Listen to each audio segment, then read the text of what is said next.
Salama, peuple de Dieu, c'est sœur Béatrice. Je me tiens vers vous pour vous raconter mon témoignage. Le Seigneur m'a donné le don de la couture. Donc, comment j'ai reçu déjà de coudre? C'était dans un rêve, dans un songe. Le Seigneur m'a montré que je faisais ma couture moi-même, en couleur unie, bien sûr. Donc voilà, il faut savoir que avant cela, euh, je ne cousais pas en fait. J'ai toujours détesté la couture. Et ça, détester la couture, ne pas savoir coudre, n'est pas de Dieu mais du diable. Parce qu'une femme doit savoir coudre, et je dis bien elle doit, c'est une obligation pour une femme de savoir coudre. Et en fait, le Seigneur m'a montré en rêve que je devais coudre moi-même, les couleurs unies. C'est comme ça que j'ai commencé. Donc, j'ai pas commencé tout de suite, hein, parce que le temps que j'achète les fournitures de couture et le tissu, les tissus, etc. Et j'ai même acheté une machine à coudre. Donc, il faut savoir que j'ai essayé la machine à coudre. C'était catastrophique, la machine à coudre. Voilà. Ensuite, comme j'y arrivais pas, je suis partie voir sur Internet, sur YouTube, voir comment utiliser une machine à coudre. J'ai compris le fait comment il faut faire, hein. Ça, j'ai compris le système. Mais voilà, je n'y arrivais pas. Il y avait un blocage. Donc voilà, c'est surtout au niveau de la canette que je n'y arrivais pas. Il n'y avait rien à faire. Pourtant, j'ai compris, hein. Donc voilà. En fait, j'ai acheté deux machines à coudre. Parce qu'en fait, il faut savoir que la première, déjà, j'avais un problème de fil. Le fil, il cramait dans la machine. Donc, suite à ça, j'ai racheté une nouvelle machine à coudre. Et la nouvelle, c'était le problème de canette. Donc, c'était catastrophique. J'y arrivais pas, c'était impossible. Et, euh, et quand je réussissais avec la canette, la couture ne prenait pas. Donc, je comprenais pas. Pourtant, je faisais bien comme il montrait sur YouTube. Donc, de là, j'abandonne tout. Ça commence un peu à m'énerver sur le coup. Donc, j'abandonne tout et tout. Je reprends un peu mon calme. Et après, je couds à la main. Et j'arrivais à coudre à la main. Mais en fait, il faut savoir que, voilà, le Seigneur, pour moi, ne veut pas que je couds à la machine, mais à la main. Moi, je suis appelée à coudre à la main et non à la machine. C'est pour cela. Donc, si vous voyez que vous n'arrivez pas à coudre, pas de panique, c'est normal, c'est que vous devez coudre à la main. Donc voilà. Moi, j'ai pas compris ça tout de suite. J'ai compris ça un peu plus tard. Donc voilà. Et au fil de temps que je faisais la couture, bon, il faut savoir qu'au début, il y a des ratés. C'est tout à fait normal d'avoir des ratés dans la couture. Nous ne sommes pas des couturières professionnels. Nous débutons, nous travaillons pour le Seigneur du ciel et de la terre, pour le vrai Dieu vivant. Donc forcément, au début, il y aura des ratures. Parce que voilà, quoi, le Seigneur nous donne le don de la couture, mais après, c'est nous de faire évoluer le don de la couture. On doit faire évoluer ce don que le Seigneur nous donne. Mais moi encore, je suis en apprentissage. Les tuniques que vous voyez que j'ai sur les audios, en photo sur les audios ou sur les vidéos, ce sont les tuniques que j'ai cousues moi-même. Donc voilà, le Seigneur continue à m'enseigner sur la couture. Et je rends gloire à Dieu pour cela parce que c'est vraiment un don merveilleux. Donc voilà. Au début, c'était pas facile. Donc voilà. Mais il faut savoir qu'il y aura, voilà, au début, il y aura plus ou moins des ratés, mais c'est tout à fait normal. C'est à nous de persévérer dans la couture et de s'améliorer de jour en jour. Donc voilà, moi je m'améliore de jour en jour. Bon, mon travail n'est pas parfait, hein. Mon travail n'est pas parfait, mais je m'améliore par la grâce de notre Seigneur Jésus-Christ. Car Dieu veut qu'on coud. Et voilà, parce que moi je me croyais, parce que moi en fait, le fait que je portais plus de pantalons, mais que je portais des jupes encore du monde ou des robes du monde, je me croyais dépouillée. Mais en fait, j'ai compris que ça, ce n'est pas le dépouillement. Parce que si tu t'habilles comme le monde, comme les femmes du monde s'habillent, si tu mets les mêmes jupes ou les mêmes robes des femmes du monde, en quoi t'es dépouillée en fait? T'es pas dépouillée en fait. Et c'est ça que j'ai compris au fur et à mesure. On doit être à part. Nous sommes des filles de Dieu, nous sommes les princesses de l'Éternel, on doit être à part. Si tu mets des robes à fleurs, t'es pas dépouillé. Tu mets des petits shorts, t'es pas dépouillé. C'est à nous de coudre notre vêtement. C'est là le vrai dépouillement. On ressemblait aux femmes de la Bible. Donc voilà, même la Bible, justement, parle de couture. Et la première couture qui a été faite était dans le jardin d'Éden. Donc, j'ai pris note. Donc, nous allons faire un passage à la Bible, déjà dans Genèse 3, verset 7. Je vous invite à ouvrir vos Bibles aussi également, pour que vous puissiez vérifier aussi. Donc moi, ma Bible, c'est version Louis II. Donc Genèse 3, j'ai dit verset 7. Et ça dit... Les yeux de l'un et de l'autre s'ouvrirent et connurent qu'il était nu. Et ayant cousu des feuilles de figuier, ils s'en firent des ceintures. Ils cousurent des feuilles de figuier et s'en faisaient des ceintures. Déjà dans le jardin d'Éden, ils faisaient de la couture. Et il y a aussi toujours au chapitre 3 et le verset 21 qui dit: L'Éternel Dieu fit à Adam et à sa femme des habits de peau et il en revêtit. Et il y a aussi Exode 35.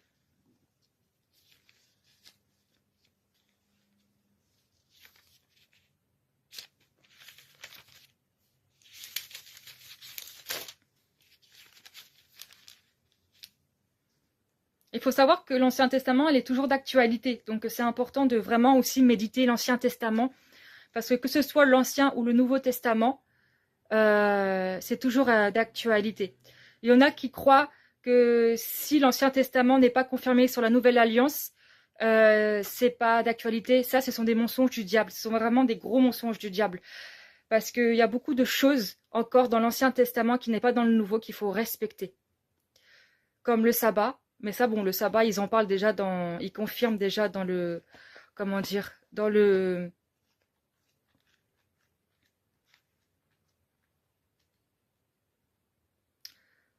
Hébreux 3. Ça, c'est même pas, c'est soit chez Hébreux 4, où il dit bien qu'il faut respecter le sabbat de Moïse. Et si je parle de ça, parce que ça fait partie du dépouillement aussi, hein. Le sabbat fait partie du dépouillement. Voilà, c'est ça. À partir du verset 9 qui dit: Il y a donc un repos de sabbat réservé au peuple de Dieu. Car celui qui entre dans le repos de Dieu se repose de ses œuvres, comme Dieu s'est reposé des siennes. Efforçons-nous donc d'entrer dans ce repos afin que personne ne tombe en donnant le même exemple de désobéissance. Le sabbat, ça fait partie du repos, justement. Donc, c'est important. Et là, le sabbat fait partie du dépouillement, je voulais dire. C'est pour ça que j'en parle. Le sabbat fait partie du dépouillement, comme la couture fait partie du dépouillement, en fait. Donc, je disais, Exode 35, verset 25.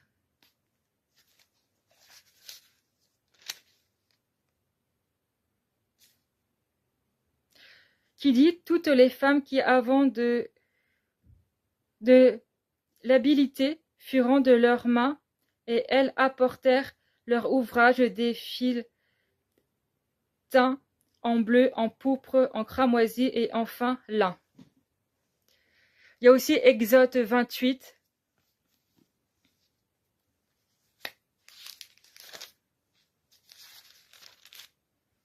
Bon, Exode 28, c'est tout le chapitre, mais c'est pas grave, on a le temps, on est là pour le Seigneur. Donc on a le temps, on n'est pas pressé, donc on va lire tout le chapitre.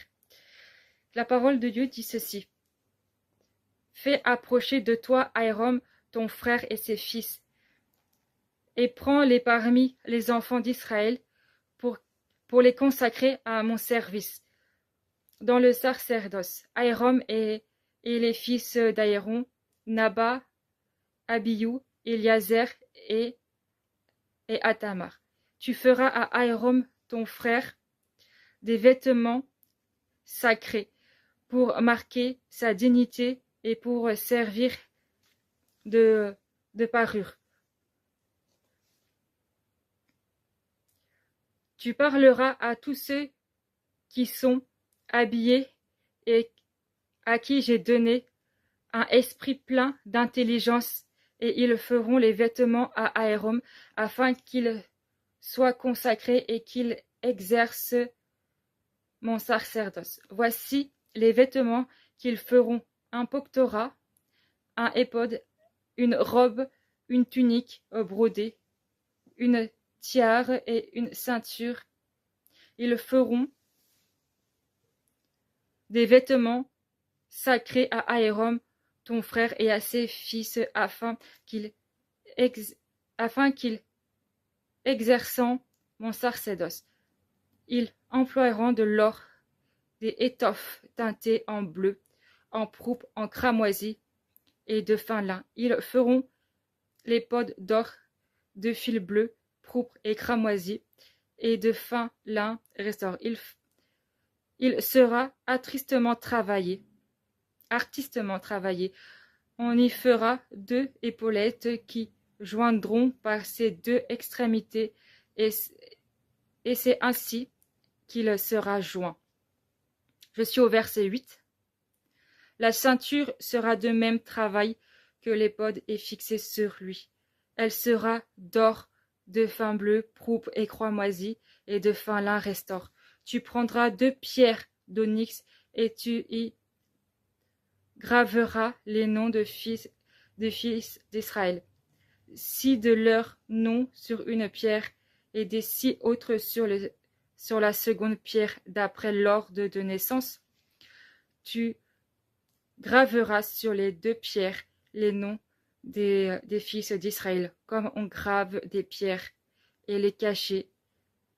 Tu les entoures en cramoisi et de fin lin. Ils feront les pods d'or, de fil bleu, pourpre et cramoisi, et de fin lin ressort. Il sera artistement travaillé. On y fera 2 épaulettes qui joindront par ces 2 extrémités, et c'est ainsi qu'il sera joint. Je suis au verset 8. La ceinture sera de même travail que l'éphod est fixée sur lui. Elle sera d'or, de fin bleu, pourpre et cramoisi, et de fin lin restore. Tu prendras 2 pierres d'onyx, et tu y graveras les noms des fils d'Israël, 6 de leurs noms sur une pierre, et des 6 autres sur la seconde pierre d'après l'ordre de naissance. Tu graveras sur les 2 pierres les noms des fils d'Israël, comme on grave des pierres, et les cachets. Tu les entoureras d'une monture d'or. Tu mettras les 2 pierres sur les épaulettes et l'éphod en souvenir des fils d'Israël. Et c'est comme souvenir d'Aaron portera leur nom avant l'Éternel sur ses 2 épaules.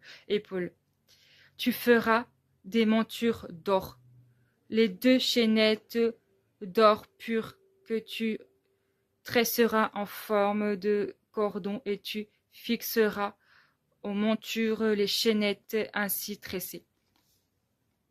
Tu feras le pectoral du jugement, tristement travaillé. Tu le feras au même travail que l'éphod, et tu le feras d'or, de fil bleu, pourpre et cramoisi, et de fin lin restore. Il sera carré en double, sa longueur sera d'un épan, et sa largeur d'un épan, et tu y enchâsseras d'une garniture de pierre 4 rangées de pierres. Première rangée, une sardoine, d'une tapaze, une émeraude. Seconde rangée, une escarboucle, un saphir, un diamant. Je suis au verset 19. Troisième rangée, une opale, une agate, une améthyste. Quatrième rangée, une chrysolite, un onyx, un japs. Ces pierres seront enchâssées dans leur monture d'or. Il y en aura 12 d'après les noms des fils d'Israël. Elles seront gravées comme des cachets, chacune avec le nom, l'un des 12 tribus. Verset 22. Tu feras sur les pectorales les chaînettes d'or pur tressées en forme de cordon. Tu feras sur le pectoral 2 anneaux d'or, extrémité du pectoral. Tu passeras les 2 cordons d'or dans les 2 anneaux aux extrémités du pectoral. et tu arrêteras par devant les bouts des deux cordons en leur monture placée sur les épaulettes de l'éphod.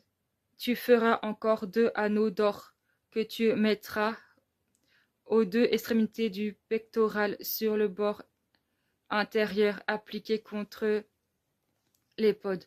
Et tu feras 2 autres anneaux d'or que tu mettras au bas des 2 épaulettes de l'éphod et sur le devant, près de la jointure au-dessus de la ceinture de l'éphod. On attachera le pectoral par ces anneaux de l'éphod avec un cordon bleu, afin que les pectorales soient au-dessus de la ceinture et de l'éphod, qu'ils ne puissent pas se séparer de l'éphod.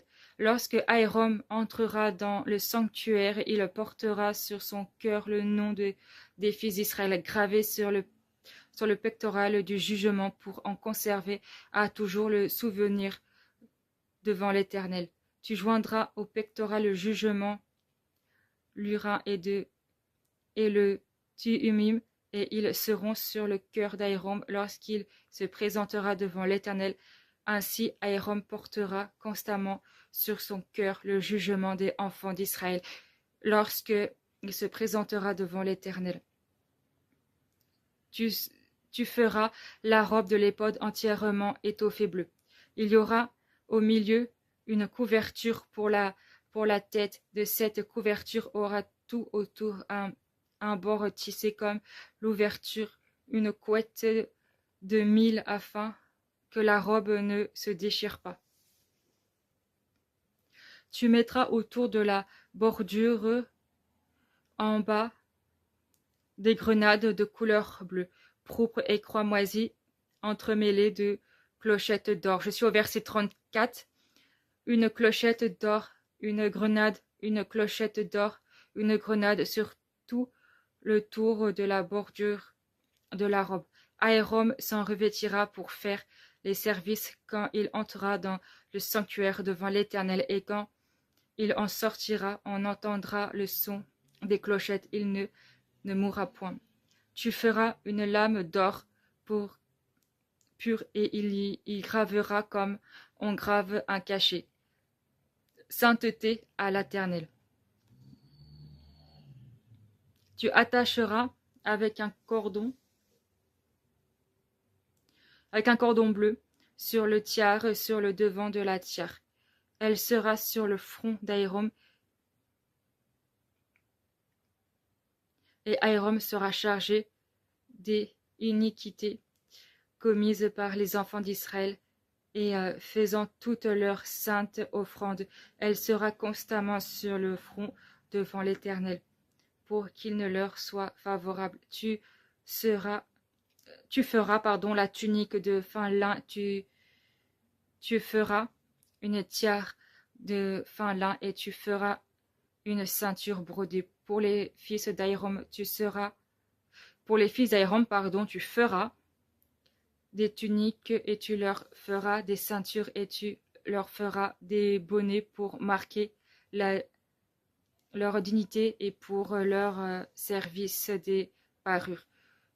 Tu en revêtiras Aaron, ton frère, et ses fils avec lui, et tu les oindras, et tu les consacreras, tu les sanctifieras, et ils seront mon service dans le sacerdoce.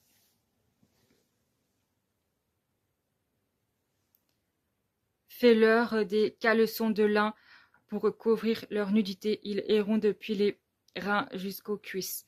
Aaron et ses fils les porteront quand ils entreront dans la tente d'assignation. J'ai fait bouger la table.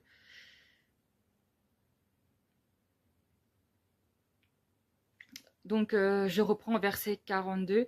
Fais-leur des caleçons de lin pour couvrir leur nudité. Ils iront depuis les reins jusqu'aux cuisses.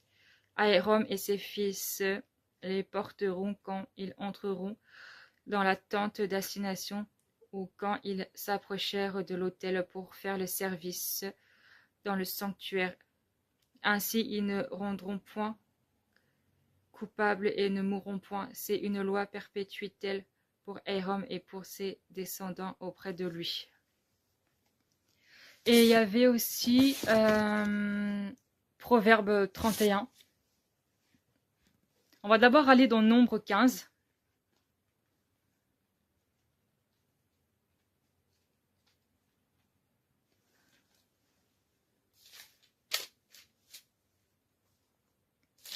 Voilà, 15. Verset 38. Et la parole de Dieu dit ceci. Parle aux enfants d'Israël et dis-leur qu'ils se fassent de génération en génération une frange au bord de leurs vêtements et qu'ils mettent un cordon bleu sur cette frange du bord de leurs vêtements. Et il y a le Proverbe 31, verset 22. Et là, il y a un verset que je viens d'avoir en tête aussi.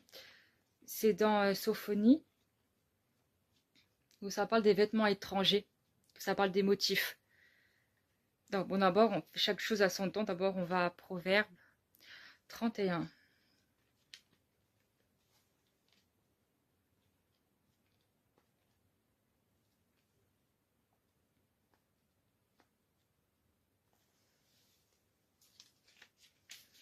Verset 22. La parole de Dieu dit ceci. Elle se fait des couvertures, elle a des vêtements de fin lin et de pourpre. On va aller à Sophonie, parce que j'ai ce verset en tête. Je ne l'avais pas du tout prévu, ce verset. Comme quoi, avec le Seigneur, il y a toujours des imprévus, donc je rends gloire à l'Éternel pour cela. Donc, c'est Sophonie.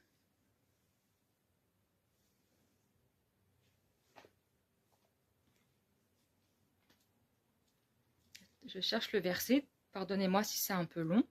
Parce que ce verset-là, je ne l'ai pas préparé, donc forcément...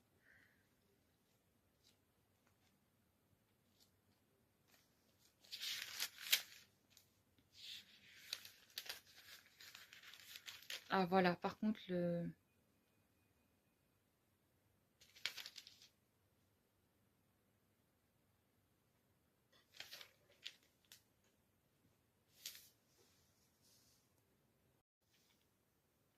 Donc voilà, j'ai retrouvé le verset, gloire à l'Éternel, parce que je l'ai retrouvé tout de suite, le verset. Donc c'est Sophonie, chapitre 1, verset 8. Et ça dit ceci. En ce jour du sacrifice de l'Éternel, je châtierai les princes et les fils du roi, et tous ceux qui portent des vêtements étrangers.